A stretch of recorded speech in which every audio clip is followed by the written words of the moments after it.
Hey everybody, this is Professor McKnight and welcome to Fundamentals of Building Wealth.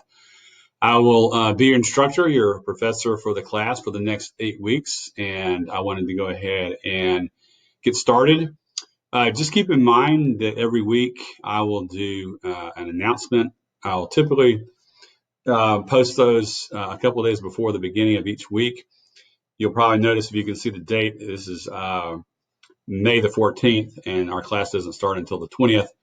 I'm going to be heading out on vacation in the next couple of days, so I wanted to go ahead and get this video in and kind of get you started with the class, and then I'll catch up with everybody next week. This schedule is a little weirder than I'm used to. I teach at a couple of universities, and most of the classes start on Mondays and end on Sundays. For I guess this particular summer section or session, things are beginning on Wednesday and ending on Tuesday. So just keep that in mind. And I will say this about the course shell. I'm going to run you through the course shell. A few times I've taught this class, the course shells have been a little bit messed up in terms of there have been some contradictions maybe in assignments. I think I have fixed all of those now. I think we're good to go. So I wanted to just kind of run you through the week one and kind of also run through the syllabus and just some other kind of housekeeping items just to kind of show you how to navigate the shell and just to kind of set expectations of the course. So let me do that. Let's see what I'll do first. Let me kind of go over here to the sidebar. And by the way, make sure you read everything in the shell, all the reading material. What I would do is every week I would come into, like for week one, I'd go in and read this, and I'll kind of circle back around this in a second. But you want to definitely take a look at the syllabus, and syllabus is kind of going to be your overall roadmap to the class and succeeding in the class. You can download the syllabus if you want to. That can be downloaded. I'm just going to scroll through it and just kind of see if there's anything in particular you need to know about. You probably saw my bio or my introduction on the homepage, and I think everything that the school says William McKnight or William Allen McKnight. Just call me Alan, or you can call me Professor, or whatever you want to call me. It doesn't matter. Anything's fine. We're all peers here, and we're all adults, so just call me Alan if you want to, like I said, or whatever. And I'm going to scroll down here. Just you can read the course description as well as I can in the introduction. This is a very, very basic personal financial planning class. So if you haven't had a whole lot of experience with financial planning, this will be a great primer for you in terms of just going over your financial planning, your personal financial planning. Those of you who have had more experience in financial planning, a lot of it may be a recap or a rehash of things you already know. Maybe it'll kind of help emphasize and maybe kind of make you remember things that maybe you've forgotten. So it's an excellent kind of a starting course to set your foundation. This is a class, obviously, you can take, I think at Maryland Global Campus, you can take this if you're a personal financial planning student, if you're going to get a CFP designation, or you can just take it as a regular student, I think as an elective, because I think that most of the students that I've had in this class have been non-finance majors, which is fine. So it's really for everybody, but I think this is the foundational class too for the CFP board registered curriculum. I am a practicing certified financial planner. I've been in business for almost 25 years, and I have my own firm in Atlanta, Georgia. We manage, before COVID-19, we managed about $750 million, so about $750 million. And we had about 400 or 500 clients, somewhere in that range, that we manage and work with on a regular basis. I have about 200 of those clients, and I've been doing this a long time. So I got a lot of experience. So if you do, all that to be to say, not to brag, but just if you do have any questions about anything financial planning related, I probably can answer those or help you out or get you pointed in the right direction. So don't ever hesitate to reach out to me and ask me any questions that come up in the class, or maybe anything that comes up on your personal side. I'll be glad to kind of guide you through any situations or any questions you may have. Class guidelines. And like I said a minute ago, this class is going to run from basically Wednesday through Tuesday every week. Remember that all assignments are due by midnight of Tuesday night, and try to get things in on time. most weeks what you're going to have is you're going to have a discussion forum, and you're going to have a quiz, and then you'll have homework problems. And then there will be weeks where you don't have everything. You might have a small paper to do things like that. Probably the biggest assignment in this class is going to be your personal financial plan, and don't get all worked up about it. It's very simple. I'll go over that when the time comes. And then there's a play bunny paper that you'll do where you'll track a couple of stocks or mutual funds, maybe 5, I think it's 5 over a 4-week period of time. And I'll show you exactly how to do that. And you'll learn some things there. I do expect participation. Obviously, if you want full credit in the discussion forum, well, first of all, go into, and it looks like some of you already done this, go into the first week to week 1 and introduce yourself. Tell us who you are, where you're from, maybe a little about your family, your major, your career, things like that. I'm not trying to get too personal. It's just nice to get to know students. I think we have 32 students in this class. It's a nice sized class. It really helps me kind of understand more where you're coming from and what your perspective is and what maybe your strengths and weaknesses are as a student in terms of personal financial planning. So I always say to my clients, there's no such thing as too much information. Your classmates may not agree with that, but I think that more information, the better I can get from you. So don't be shy. On the general discussion forum, so every week you need to make your first post by Thursday. This is to get full credit, and these discussion forums should be very easy points. So go on Thursday, answer the question that's initially posted or posed to you, and then as your fellow classmates and other students are answering the question, re-engage at least 2 of your students, and more if you want to. More is better, and just answer them and go deeper. Don't just say, "Wow, Alan, great answer. I agree with you." Go deeper and tell them why you agree and why you disagree. And everyone needs to be civil, and I've never had a problem with people being civil or not civil. Everyone usually gets along just fine. And everyone will have different opinions. And the way I look at the discussion forums is this is a great place to learn. I learn from my students, you'll learn from each other, and hopefully you'll learn something from me as we get through those. So again, go to the discussion boards each week by Thursday, no later, and then post 2 deep, high-level comments to each of your classmates, at least 2, and you'll get full credit for that week. I'm pretty easy on the grading like that. If you go in late, I have to grade you down, or if you don't respond, and you don't respond in a deep enough and detailed enough fashion, then I'll count off points for that, but you should be able to get those pretty easily. And then here's the online etiquette. I don't think I have any problem with etiquette. I usually don't have any problems there. And then if you think you're going to be late on any assignments, let me know ahead of time if there's any personal emergencies. I know with this COVID-19 pandemic thing that a lot of students have lost jobs, or they've been cut back, or they have personal family problems. I've had students where there's been medical emergencies, there's been personal emergencies. Just let me know what's going on, and I'll try to work with you. Do not abuse it. I try to be very, very easy about things like that. Try to get ahead every week because there is a lot of work to do in this class. Sometimes it might feel like busy work, but I think you'll get a lot out of it when you go through. We don't do extra credit. Obviously, plagiarism is not tolerated. Now, what we do on papers is papers do go through Turnitin, and I will check for originality. That's not the only variable I look at. I would expect in this class, there's not going to be a whole lot of copying or chances for plagiarism for the most part, unless you just do some cut and pasting of some sections to help you out. Most of this is going to just be your own words anyway. And then remember, if you do use an outside source, cite that source then to have a reference page and cite those sources and use APA formatting. And there should be APA formatting, tutorial somewhere in the shell. But APA formatting is simply the margins, and then it's going to be Times New Roman, 12 font. Do it that way. And, for me, in terms of contact method, just email me. You can certainly put questions in the Ask the Professor area. Students always ask me, when do you usually look at your emails or look at the Ask the Professor area? I'll usually do that either first thing in the morning or at night when I come home from work. Just to let you know what my normal daily schedule is, I'm typically meeting clients from about 8 a.m. in the morning till about 5 p.m. in the afternoon or evening. And so I'm not always able to just jump in and look at things.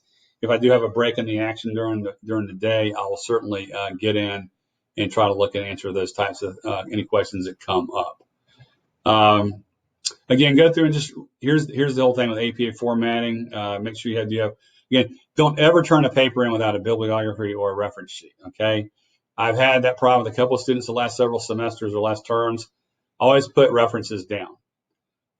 Here's the grading. So basically, you're going to have these exercises.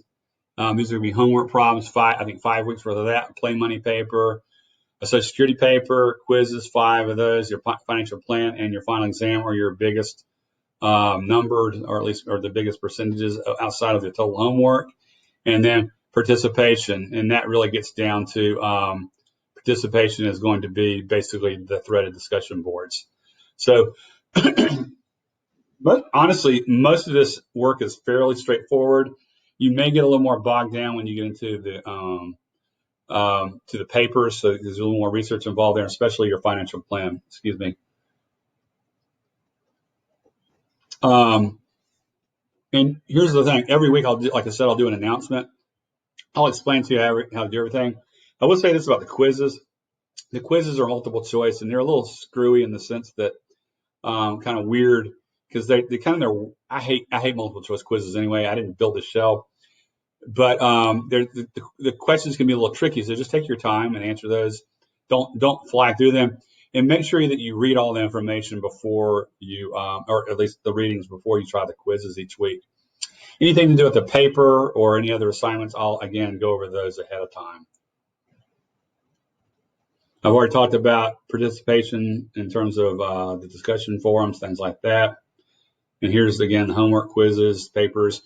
And again, you can read this thing on Social Security, and we can talk about play money paper and the financial plan later on, but you can read through that now and just kind of take a look at that and get an idea.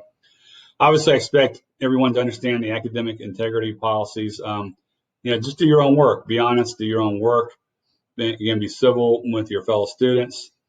Read through the policies and guidelines, things like that.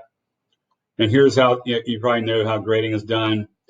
This is not like a lot of other schools. A lot of other schools, there's A minuses and A's and B minuses and B pluses and all that. So basically 90 to 100 is A and 80 to 89 is a B, and so on and so on. So that's pretty simple there. And make sure you go through, again, this should line up with the assignments that are in the weekly modules on the left-hand side. If they don't, let me know. I think I have fixed all those. Whoever created this shell did a pretty pathetic job of editing it. And one thing I hate with students is I hate to surprise my students and confuse them. I'm not interested in making your life complicated. What I'm interested in is you learning something in this class. I'm not here to trick you. I'm not here to do gotcha. I want you to walk away from this class with, wow, I really learned something about personal finances, and I learned something that I can take and use in my daily life. And you can use that as a springboard to kind of enhance, again, your personal financial life. So just make sure you follow all the rules and regulations and all the things in the syllabus. You'll be fine. And again, I'll guide you through every week with these videos. Because here's what happens in this class. What you're going to find is you have a lot of information.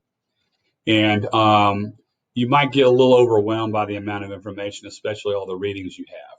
So I'll try to break things down for you as best as I can when I talk to you through these videos. One area where students get a little bit confused, and I don't know how this shell compares to other shells for different classes, but like if you want, everyone's like, I can tell you, half the class is going to ask me, where's the textbook? Well, you don't have a textbook. Well, then where are my readings? Well, the readings are under e-readings. And here they are. So you have 1 through all the way down, and for whatever reason they put chapter 5 at the end. I'm not sure why. So don't ask me where chapter 5 is. It's at the end. It's at the end of this. So you can basically click on these links for each week, and you can download these into a PDF file and save those on your computer. What I do, I'm very old school, so I just print them out and read them when I do these things. I don't like to read things on the screen, but this is where your e-readings will be for every week. Please make sure you go through the readings, and then your homework problems are actually embedded in your e-reading. So it might say homework problem number 1 in section 3.1, and then you just go to that one and answer the questions as best as possible. So what I do when I'm grading homework is I just want to make sure it's complete. Whether it's right or wrong, that's great if it's right, but I'll grade you more on completeness. And then if I see something where you may have gone amiss or it's incorrect, I'll try to help you and guide you through it. But I generally won't count off. I'm more interested in you following directions and doing the entire problem that's presented to you. That's all I'm saying. So let's go back up to week 1. So if you look at week 1 and you scroll down, again, you'll see you got readings. You want to read chapters 1, 2, and 3. And then you want to, again, go to your introduction, to your personal introduction. Let us know who you are. It gives a lot of detail. I'll try to answer those as well. I'll try to respond to you. And then go through your e-readings and complete these homework assignments. So for week 1, there's only 3 homework assignments. And these are all posted on the shell into the homework section. And then complete quiz 1. And again, on these quizzes, don't do the quizzes until you read the material, and then take your time on the quizzes. The wording it can be kind of fraught with double negatives and kind of wordiness. So just be careful about running into things like that. If you do have any questions about anything, I've had students before, they didn't agree with a quiz answer, it was counted wrong, and then they were right because the person who built the quiz actually had the wrong answer, and so they got counted against them. So let me know if you have any questions there. So in chapter, or at least in the first week, this is basically just your introduction to personal financial planning. Again, this is like it says, it's the planning for your financial future. And this is what I tell people all the time. Financial planning, kind of the basics are, I tell clients this, I tell students this. Some very basic things are, you might want to have, everyone wants to probably have an emergency fund. If you have an emergency fund, this is just a general rule of thumb, of 3 to 6 months of living expenses in a safe haven account, like a bank account. That's a great idea. So that's some liquidity there for emergencies. You probably want to set some long, short, and intermediate term goals, which we'll go over in this class when we do the financial plan. It is studies after studies have shown that when you write goals down, they are more achievable, and the chances are you'll actually accomplish those goals. So you certainly want to do that. You want to avoid the use of debt. And when I mean debt, is mostly credit card debt, consumer debt, high interest rates, and things like that. And what was the other one? Oh, obviously, and spend less than you bring in. So obviously, most of us know what we bring in for our paycheck, and a lot of times we don't put a good name or a face on the dollars we spend. So it really comes down to budgeting.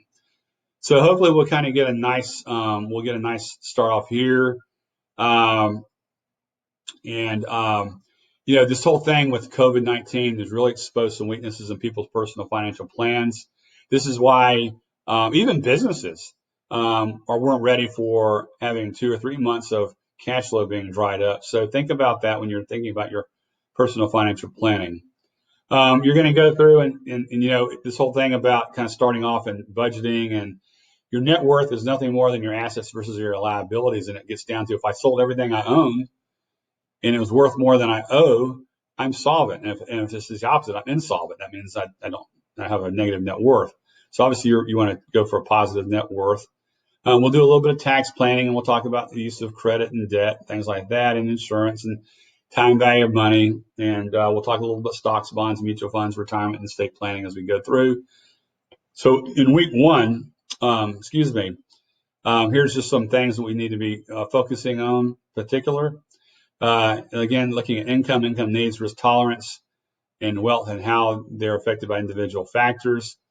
Economic indicators. So there are, and you can just Google this, but there are what's called leading economic indicators, but there are what's called lagging leading indicators, and there's coincident indicators. And these things are things that, like a leading indicator is something that happens before. So to give an example, a leading indicator would be the stock market versus the economy. So right now, if you look at the economy, it's in shambles. We're in a recession because of COVID-19. Chances are that the stock market will recover prior to the economy recovering. They're kind of decoupled. So that's a leading indicator. So you can look those up, and I think there's a homework problem there. And then characterizing effective goals and in terms of timing. This is why I tell folks to have some short-term goals, intermediate-term goals, and long-term goals. And I don't care what your goals are; those are your personal goals. There's no right or wrong answer here. What I will say is anything financial you're saving for, if it's a short-term goal, it needs to be in safer money, and it's a longer-term goal, it can be more variable, like stocks. And then you can read this, and then role of assets in personal finance. Diversification is basically a simple risk management strategy. That's nothing more than don't put all your eggs in one basket. And then the net worth calculation is interesting because one thing we want clients to do up front when we come on board or they come on board with us is we want to know the net worth. And most of our clients are solvent. They're usually already wealthy, so they're a little different. I don't have, not everybody. I do some hourly planning, things like that. But you need to know if you're solvent or insolvent. And the big one is knowing income. It's funny. I had a client yesterday. I've been telling her to do a budget. They're trying to retire. And people are always surprised at how much money they spend. They never have a good idea on how much money they spend. So I use things like Quicken. You can use mint.com. There's other things, Personal Capital. They can track your finances. But what I would encourage you to do is have a name and face on every dollar that you spend. So I think that's it for week one. Again, if you ever have any questions, email me directly. My email is on the syllabus or on the introduction, on the announcement, or just put the question into the Ask the Professor side of things, and I'll try to get back to you on that. Again, this is kind of a weird class. Starts on Wednesday, ends on Tuesday. I will actually be out, like I said, out of town until Thursday, but I'll try to check in during the week to make sure everything gets started out okay. And I will certainly post a video every week to get you started for each assignment to kind of help you through it. And I think that should be it for week one. Everybody take care, and I look forward to catching up with you in the first week and the extra weeks or the 7, I guess, weeks following that. Take care.